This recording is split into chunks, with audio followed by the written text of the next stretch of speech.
Hello, Blackhawks Nation. Welcome to the Blackhawks Daily, your favorite recap of the daily buzz around your Chicago Blackhawks. I'm your host, PJ, and as you've been tuning in, you know, slow, dry off season. So we're just trying to get to October 7th, puck drop out in Sunrise, Florida against the Florida Panthers, where we're going to walk away with at least a point, if not a win. And, we're looking forward to start of spring training, which is, not spring training, training camp in the middle of September. It's coming like every day. We're one day closer. Isn't that amazing how that works? So thank you so much for tuning in. Thank you for sticking with me during this very slow off season. But, we did have some fantastic news last week about Frank Nazar. I'm still kind of buzzing about it. Would love to kind of dive in on some other stuff as well. We're going to talk about that today. We're going to talk about the top 5 Blackhawks of all time. So we got that going. So let's get into it. We got our top 4 topics of today. So speaking of that top 5, we are here, folks.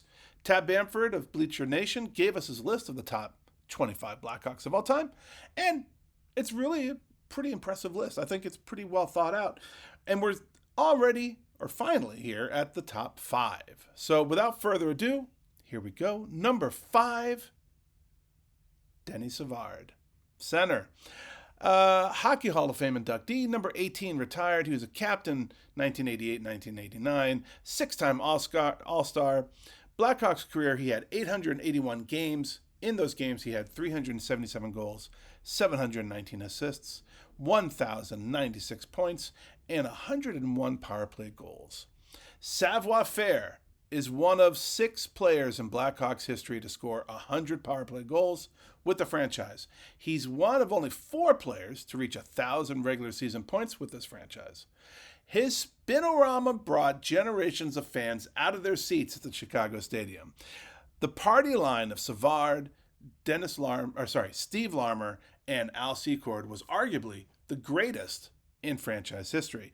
He came back to serve as the Blackhawks head coach when Taves and Kane came into the league as well. So, and side note, I actually have one of his putters. My one of my dear old friends from college is actually Denis Savard's banker, and somehow he got Denis Savard's putter, and my best friend gave it to me.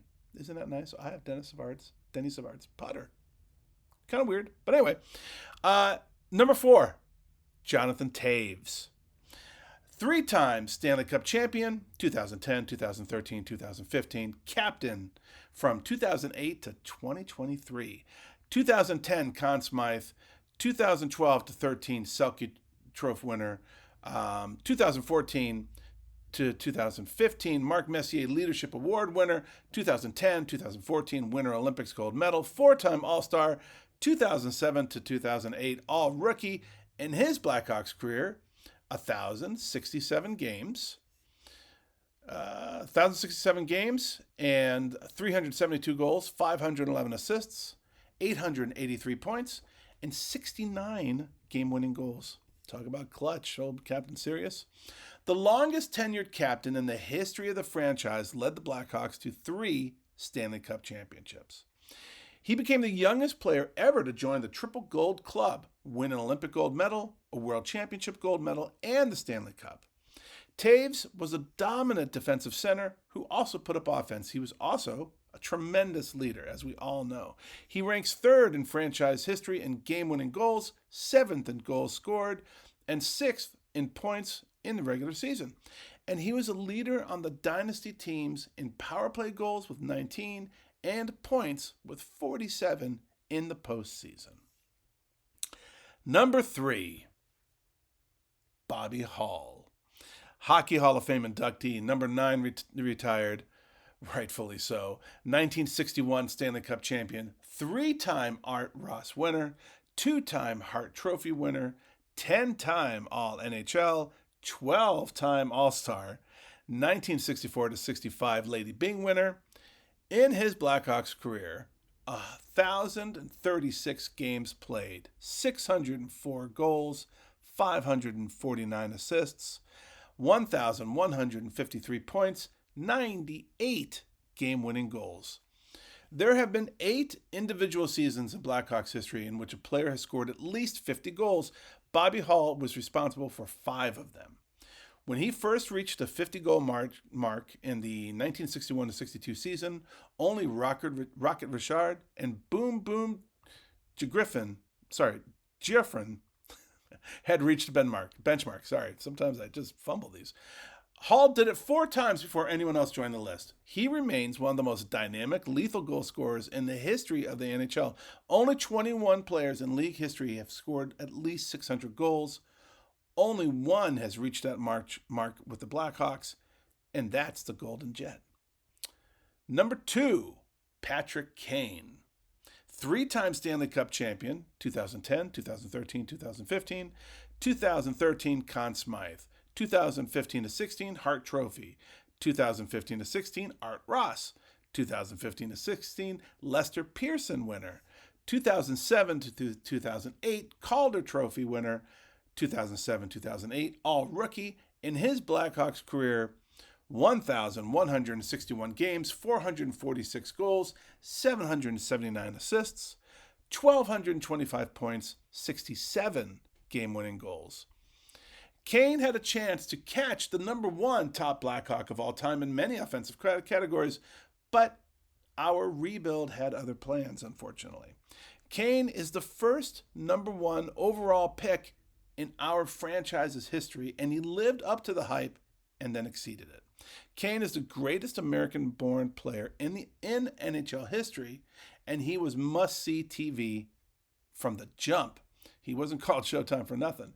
He was the most dynamic offensive threat in Chicago since Jeremy Roenick, and scored big goals at clutch times, especially 2010 Stanley Cup. Give us our first one in like 49 years. It was nuts. Number 1. Who do you think it is? Of course it is. Stan Mikita. Hockey Hall of Fame inductee, number 21 retired, co-captain 1975-77, 1961 Stanley Cup champion, 4-time Art Ross winner, 2-time Hart Trophy winner, 2-time Lady Byng winner, 8-time NHL, All-NHL, and 9-time All-Star. Blackhawks career, 1,396 games, 541 goals, 926 assists, 1,467 points, 84 game-winning goals. Mikita is still the all-time leader in games played for the Blackhawks, 204 more than our beloved Duncan Keith. Mikita is still the all-time leader in points with the Blackhawks, 242 more than Patrick Kane.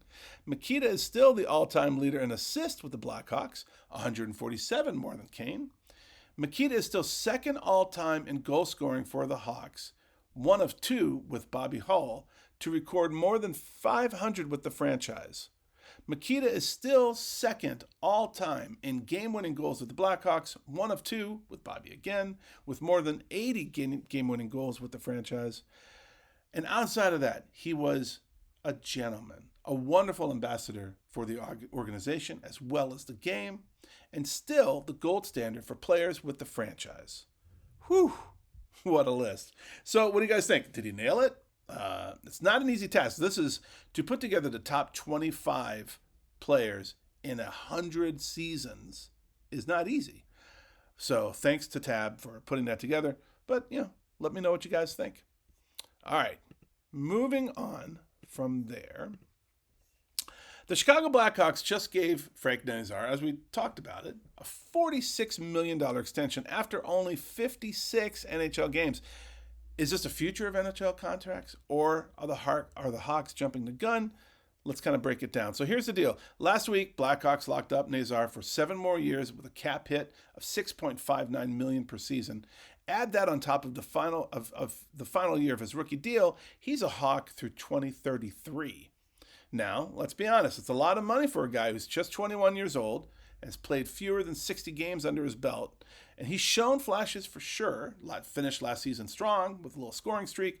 But we're talking about a contract that assumes he's going to be a cornerstone piece for a long time, right? And we covered this yesterday, comparing him with Kaprizov out of Minnesota.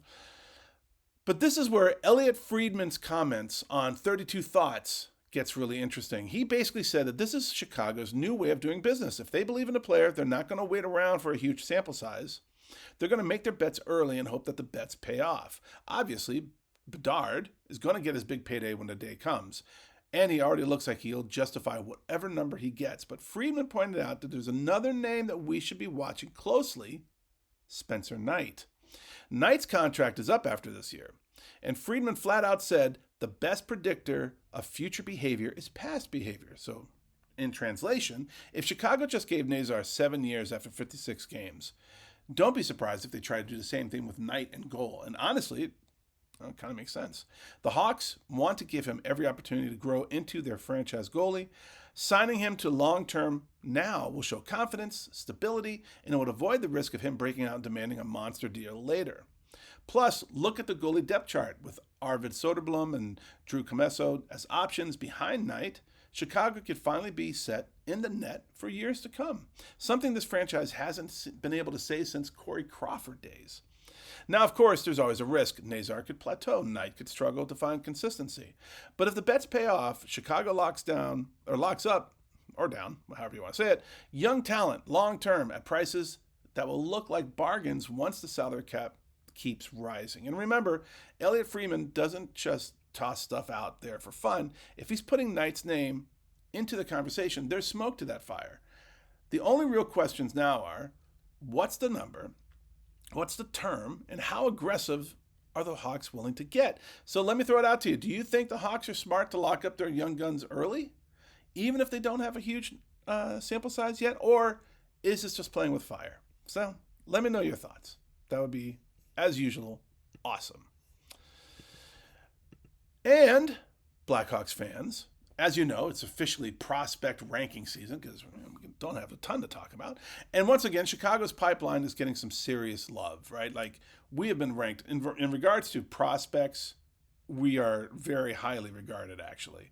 And this time we're going to take a look at some ranking of prospects from the Daily Faceoff. So let's take a look. Last week, Elite Prospects dropped their top 100 affiliated prospects list, and the Hawks led the entire league with 8 players, 7 in the top 100, 1 honorable mention. And now, Steve Ellis over at the Daily Faceoff just released his top 75 affiliated prospects. The Blackhawks had 4 of those players make the cut. 3 of them were ranked back-to-back near the top. Here's where we had them slotted in. At number 12, Sam Renzel. At number 13, Artyom Levshinov. Number 14, Anton Frundell. And number 40, Oliver Moore. So let's start with Renzel. Ellis praised his defensive IQ and puck skills, saying he's more polished than scouts give him credit back in 2022. Ellis even suggested that Renzel could jump right into the NHL as a top pairing guy this season. Pretty bold, but it shows the faith that evaluators have in him. Now with Levshinov, Ellis thinks that he has a higher ceiling overall, calling him a future star, maybe sooner than people expect. But right now, he gives Renzel a slight edge in refinement. And honestly, well, that sounds like a good problem for the Hawks. 2 right-shot defensemen pushing each other for years to come. And next up, Frundell. He's the Hawks' power forward pick from this year's draft. Ellis described him as a 6'1", 200-pound wrecking ball with a heavy shot that can crash the boards, win battles, and still get to scoring areas. In other words, exactly the kind of size and snarl Chicago's been looking for up front. And then there's Oliver Moore, number 40. Ellis didn't peg him as a future play driver, but he highlighted his speed, his work ethic, and his two-way game. Basically, Moore is the guy that you hate to play against because he never takes a shift off. Ellis even wondered if Moore might start the year in Rockford, but said he'd personally put him ahead of a few veterans on the Hawks' middle 6 depth chart.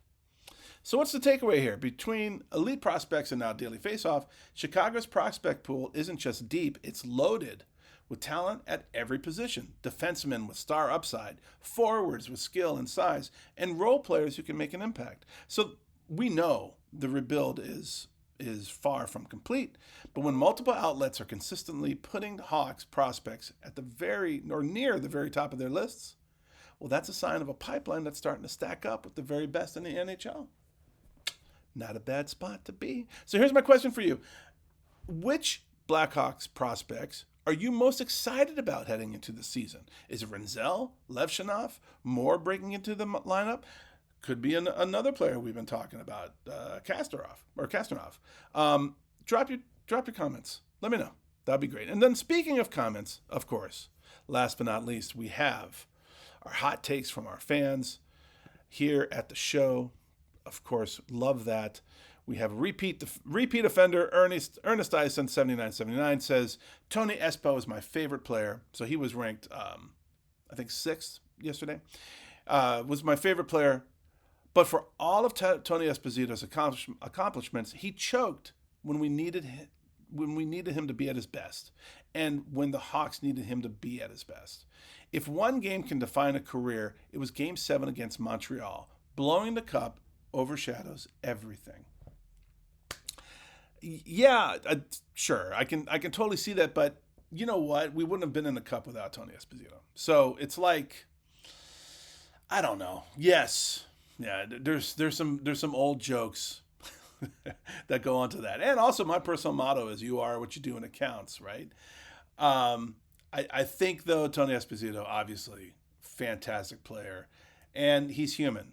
He blew it once at a very, very critical time, but you know what? I still think he deserves all the love because his body of work is really impeccable, like for a decade. So I gotta give Espo credit where credit's due. But I hear you, Ernest. I do hear you. I know how frustrating that can be. So thank you for your input, sir.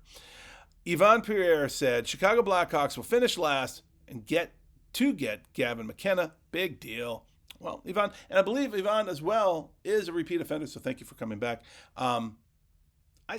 Yes, there was concern about that earlier, but with all the prospects that we have going on right now, I don't know. I mean, if we get them, great, but I don't think we're going to flush out the season to be last just so that we can have a good shot at getting this guy. So even though he's an amazing talent, I think the Hawks are going. It's our 100th centennial season. I think we're going to put up a good showing. So that's a wrap for today, folks. Thank you so much for being a part of it. Thank you for tuning in every day and every weekday, getting your Blackhawks Daily download. Thank you for sharing the channel. Thank you for your likes and of course for your comments and your subscriptions. Really, really do appreciate that from the bottom of my heart. Thank you very much for that. That does it for today. I'm PJ, and we'll see you next time on Blackhawks Daily.